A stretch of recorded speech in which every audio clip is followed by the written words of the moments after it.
Hello students, আমি Nitish sir জ্ঞানজ্যোতি coaching সেন্টারের পক্ষ থেকে তোমাদের প্রত্যেককে জানাই আরো একবার স্বাগত। তো আজকে আমি একাদশ শ্রেণী ইতিহাস যে প্রথম অধ্যায় তোমাদের রয়েছে, সেই প্রথম অধ্যায় ইউনিট নাম্বার 1 থেকে ইতিহাস শিক্ষা অর্থাৎ লার্নিং হিস্ট্রি থেকে ডে 1 এর ক্লাস আজকে আলোচনা করব। এর আগের ক্লাসে আমি সিলেবাস এবং নাম্বার প্যাটার্ন নিয়ে আলোচনা করেছিলাম, যেটা এমসিকিউ তোমাদের 40টা থাকবে। তো আজকে আমি আলোচনা করব ডে 1 এর ক্লাস, যেখানে আমরা খুব গুরুত্বপূর্ণ ওয়ান লাইনার গুলো আলোচনা করব। আমি বারবার করে বলছি, তোমরা যদি ইতিহাসটাকে ভালো মতো টেক্সটায় খুঁটে খুঁটে পড়ো, তাহলে ওয়ান লাইনার গুলো কিন্তু দাগিয়ে দাগিয়ে পড়তে হবে। তো সেই কাজটা আমরা তোমাদেরকে করে দিচ্ছি, এবং তোমরা আমাদের কাছ থেকে ওয়ান লাইনারের পিডিএফ পেয়ে যাবে, এবং তার সঙ্গে সঙ্গে আমরা এই বইটাও কিন্তু লঞ্চ করছি মার্কেটে। তোমরা চাইলে পারে ইবুকও নিতে পারো, এবং বাড়িতে বসে যদি ফিজিক্যাল কপি চাও, যে একাদশ শ্রেণী আমরা ফিজিক্যাল কপি নেব, তাহলেও কিন্তু তোমরা পাবে। মাত্র 100 টাকার বিনিময়ে তোমরা পুরো বইটা পাবে, ক্লাস 11 এর ওয়ান লাইনার। এছাড়া তোমরা যদি আমাদের কাছে অনলাইনে পড়তে চাও, যে স্যারদের কাছে অনলাইনে আমরা পড়বো ইতিহাস বিষয়টা বা অন্যান্য সাবজেক্টগুলো আমাদের বিভিন্ন স্যার ম্যামরা পড়ায়, তাহলে যোগাযোগ করবে আমাদের অফিসিয়াল নাম্বার 7076398606 নাম্বারে, অথবা 6295916282 নাম্বারে তোমরা যুক্ত হতে পারো। ফার্স্ট সেমিস্টার এবং সেকেন্ড সেমিস্টার মিলে আমরা মাত্র 299 টাকা পুরো মানে বছরের কোর্সটা নিচ্ছি, কিন্তু কোনো মাসে মাসে আর টাকা দিতে হবে না। একবার যদি 299 টাকা দিয়ে রেজিস্ট্রেশন করো, পুরো একটা বছর একাদশ শ্রেণীতে তোমরা পড়তে পারছো। তো দেরি না করে আজই যোগাযোগ করো আমাদের অফিসিয়াল নাম্বারে, এবং ইবুক চাইলে ইবুকও নিতে পারো 100 রুপিসের বিনিময়ে, সেটা কিন্তু অনলি 1 সেমিস্টারের জন্য। ক্লিয়ার? চলো শুরু করবো আজকের ক্লাসটা, ভীষণ গুরুত্বপূর্ণ। ইউনিট নাম্বার 1 ইতিহাস শিক্ষা ডে 1 এর ক্লাস। আজকে ইতিহাসের ধারণা ও কালক্রম সম্পর্কে আমরা আলোচনা করব। দেখো, প্রথমত হিস্ট্রি শব্দের ব্যুৎপত্তিগত অর্থ এবং উৎস সম্পর্কে আমরা জেনে নেব। সবার প্রথমে আমরা বিষয়বস্তু পড়ার আগে জানবো হিস্ট্রি কথাটা, HISTORY হিস্ট্রি। এই যে হিস্ট্রি কথাটা আছে, এটা যদি ডিভাইড করো তুমি, এটাকে দুটো ভাগে ভাগ করা যায়। একটা হচ্ছে HIS হিজ, এইটুকু হচ্ছে হিজ, প্লাস এস দিয়ে যদি দেখো STORY স্টোরি, তাহলে হিজ মানে কি? তার, স্টোরি মানে কি? গল্প। তাহলে ইতিহাস মানে কি দাঁড়ালো? তার গল্প। তার গল্প বলতে কার গল্প? মানুষের গল্প। মানুষের কি ধরনের গল্প? মিথ্যাকারের কি কোনো গল্প? না, মিথ্যা কোনো গল্প নয়, মানুষের সত্যিকারের গল্পই হলো ইতিহাস। অর্থাৎ অতীতকালে ঘটে যাওয়া যে ঘটনাগুলো, সত্যিকারের ঘটনাগুলো, যেগুলো মানুষের জীবনের সঙ্গে সম্পর্কিত হয়ে রয়েছে, সেগুলোকেই আমরা বলছি কিন্তু ইতিহাস। তাহলে ইতিহাস শব্দের অর্থ কি? বলছে ব্যুৎপত্তিগত অর্থ হলো, বলছে এই রূপই ছিল বা ঘটেছিল। তাহলে ইতিহাস একটা রূপে ঘটে থাকে।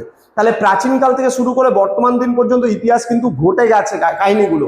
তো বলছে এর প্রথম উল্লেখ পাওয়া যায় কিন্তু অথর্ববেদে। মনে রাখবে, ইতিহাস, হিস্ট্রি শব্দের উৎস প্রাচীন গ্রিক শব্দ হিস্টোরিয়া থেকে কিন্তু এসছে, যার অর্থ হলো অনুসন্ধান, গবেষণা এবং আবিষ্কার বা সংবাদ। ভীষণ গুরুত্বপূর্ণ। হিস্টোরিয়া কি শব্দ? তাহলে বলতে হবে গ্রিক শব্দ। গ্রিক কোন শব্দ থেকে ইতিহাস শব্দটি এসছে? তাহলে বলতে হিস্টোরিয়া শব্দটি থেকে।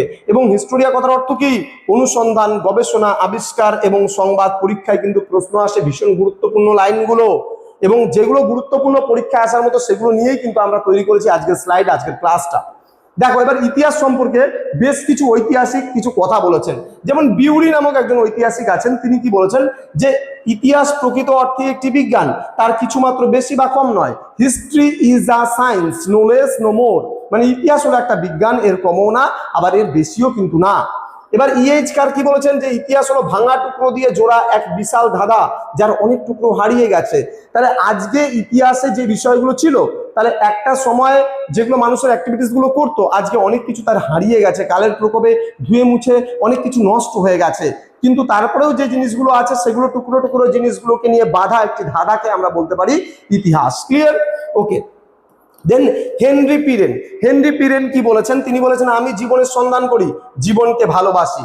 তো গ্রিকরাই প্রথম কিন্তু ইতিহাসের একটা বাস্তবসম্মত সংজ্ঞা দিয়েছেন বা নিরূপণের চেষ্টা করেছেন। ওকে ওকে নেক্সট বলছে মানুষের উদ্ভব এবং প্রাচীন কালের কথা যদি বলি, ধারাবাহিকভাবে মানুষের উদ্ভব হচ্ছে। একটা সময় মানুষ এরকম পুজো হয়ে আসতো, তারপরে ধীরে ধীরে মানুষ বিবর্তনের মধ্যে দিয়ে আজকে আধুনিক মানুষ বা হোমো সেপিয়েন্সে পরিণত হয়েছে।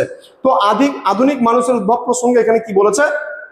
প্রায় 36 লক্ষ বছর আগে দীর্ঘ বিবর্তনের মাধ্যমে পৃথিবীতে প্রথম হোমো স্যাপিয়েন্স এর উদ্ভব কিন্তু ঘটেছিল। ভারতে বসবাস, অন্তত 5 লক্ষ বছর আগে ভারতের মাটিতে মানুষের বসবাসের প্রমাণ কিন্তু পাওয়া যায়। এবার আধুনিক ইতিহাস চর্চার কথা যদি বলি, ভারতে 19 শতক থেকে আধুনিক রূপে কিন্তু ইতিহাস চর্চা হয়েছিল। তাহলে 19 শতক থেকে ইতিহাসের চর্চা ভারতবর্ষে কিন্তু শুরু হয়েছিল। আচ্ছা, এবার প্রাচীন যুগের সংস্কৃতির বিভাজনের কথা যদি বলি, তাহলে প্রাগৈতিহাসিক যুগের কথা আমাদের বলতে হয়। বলছে যে যুগের মানুষের কোনো লিখিত ঐতিহাসিক উপাদান পাওয়া যায় না সেই যুগকে আমরা প্রাগৈতিহাসিক যুগ বলি। এবার বলছে প্রায় ঐতিহাসিক যুগ, যে যুগের লিখিত উপাদান পাওয়া যায় কিন্তু পাঠোদ্ধার বা পড়ে উদ্ধার করা যায় না তাকে আমরা বলি প্রায় ঐতিহাসিক যুগ। ঐতিহাসিক যুগ বলতে লিখন পদ্ধতির উদ্ভব এবং সেটা পাঠোদ্ধারও করা পসিবল হয়েছে, তাকে আমরা কি বলি ঐতিহাসিক যুগ। তাহলে প্রাগৈতিহাসিক যুগ মানুষের ব্যবহারযোগ্য যে জিনিসপত্র আছে তার উপরে নির্ভর করে আমাদের ইতিহাস রচনা করতে হয়। যেমন মানুষের ব্যবহার করা হাতিয়ার, মানুষের মাথার খুলি হতে পারে, মানুষের ধ্বংসাবশেষ হতে পারে, সেগুলোর থেকে যে আমরা তথ্য পাই তার উপরে ভিত্তি করে ইতিহাসটাকে রচনা করতে হয়। কিন্তু এই যুগের কিন্তু কোনো লিখিত বিবরণ আমাদের কাছে পাওয়া যায় না।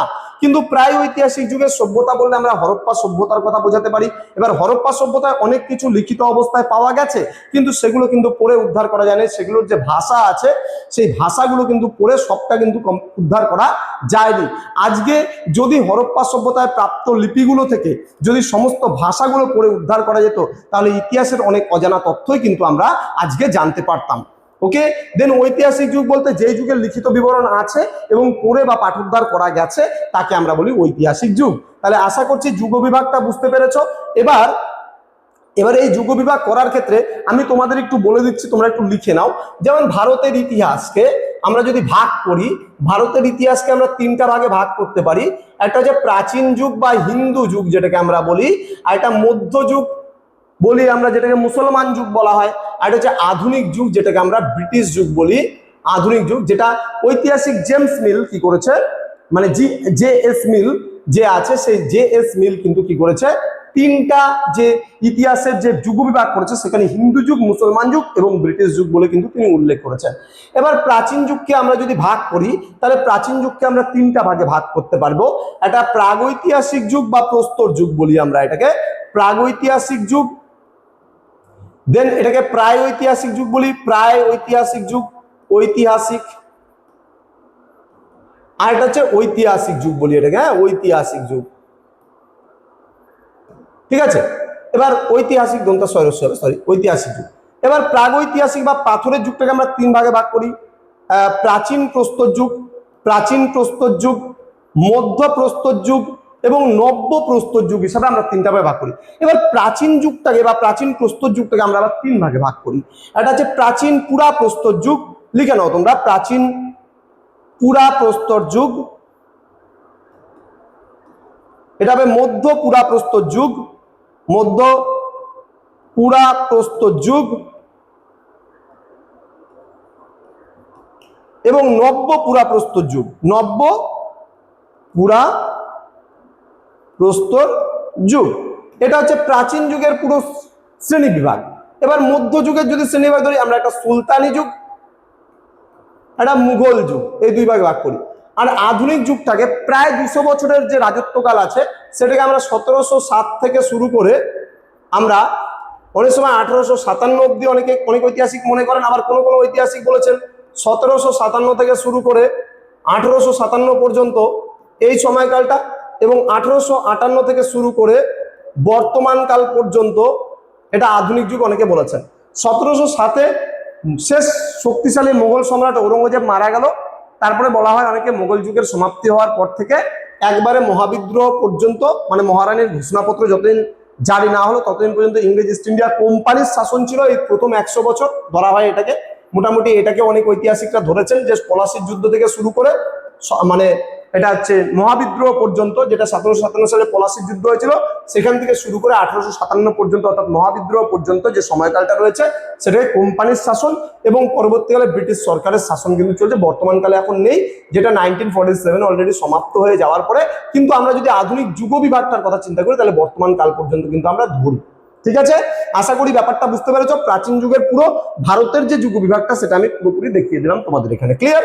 চলো নেক্সট, ঐতিহাসিক যুগ বা প্রথম ব্যবহার। ঐতিহাসিক যুগ ও প্রথম ব্যবহার, যেমন পল তুর্নাল, খুব মনে রাখবা 1830-এর দশকে ফরাসি প্রত্নতত্ত্ববিদ পল তুর্নাল সর্বপ্রথম প্রাক ইতিহাস কথাটি ব্যবহার করেন এবং গুহার নিদর্শনের বিবরণ দিতে গিয়ে এটা ব্যবহার করেছিলেন প্রাক ইতিহাস কথাটা।